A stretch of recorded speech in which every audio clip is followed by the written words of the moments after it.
All right, so this is Evan. Evan is having some cubital tunnel issues, so some ulnar nerve issues right here as it passes through the cubital tunnel.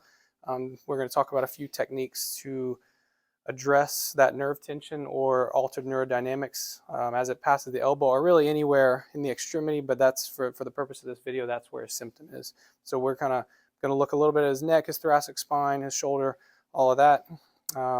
Primarily, we're going to focus on addressing the spine as it affects the neurodynamics of the arm. So first, just to kind of show where we're at, ulnar nerve tension tests on Evan. We wind him up. Evan, you nod as soon as you feel tension in the elbow. Right there. That's a pretty positive test. You know, we didn't say about 50% of the way through the test, he started feeling some symptoms. So what we're going to do is we're going to start out with the thoracic spine manipulation, and we'll recheck and see where we're at. So scoot towards me, Evan. Okay. Give yourself a hug. Straighten your legs for me. Okay. Any problem pushing there? Okay. So I'm going to roll you to me. You take a deep breath and let it out. Deep breath. Deep breath. Good. All right, scoot back to the center. Okay, so after that, we're going to recheck. Same thing. Tell me when you start to feel symptoms. Okay, so that's about the same. No real change there.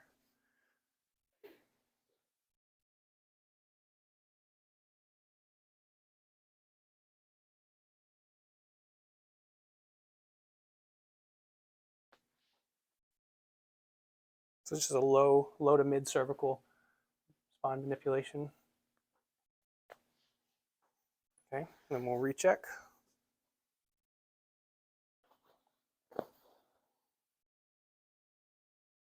Okay, so that's about a 20-degree improvement in elbow flexion for that test. So just to view it again. Yeah, so about 15, 20-degree improvement. All right, Evan, go ahead and sit up, face that way. Scoot back towards me. Good. Put your hands behind your head for me. Good. Sit up tall. Okay. Let's take this off for a second.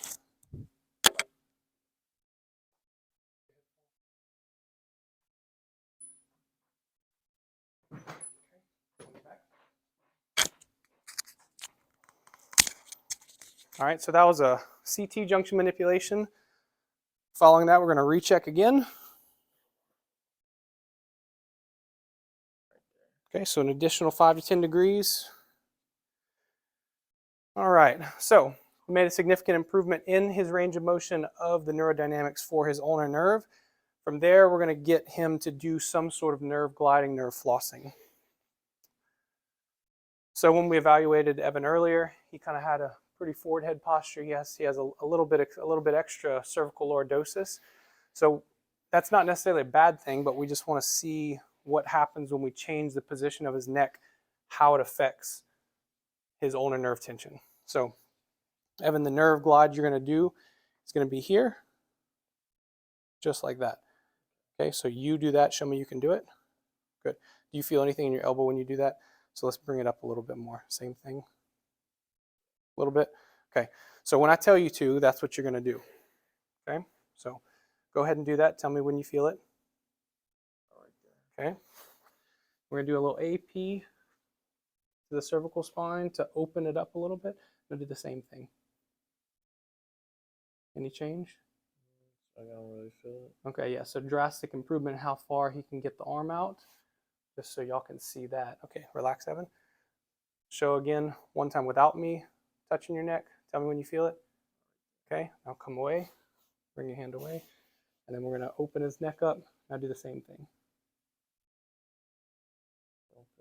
Don't feel anything. So no symptom here versus when I'm not touching him, he started feeling a symptom right about there. So pretty significant improvement just with changing the position of the neck.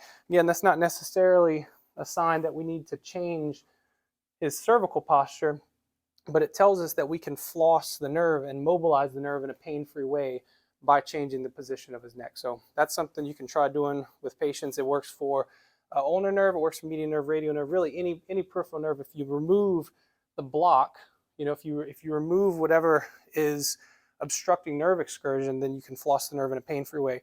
Later down the road, you'd want to introduce some obstructions just so that you can add stress to the nervous system, but we'll talk about that at a later video. Thanks.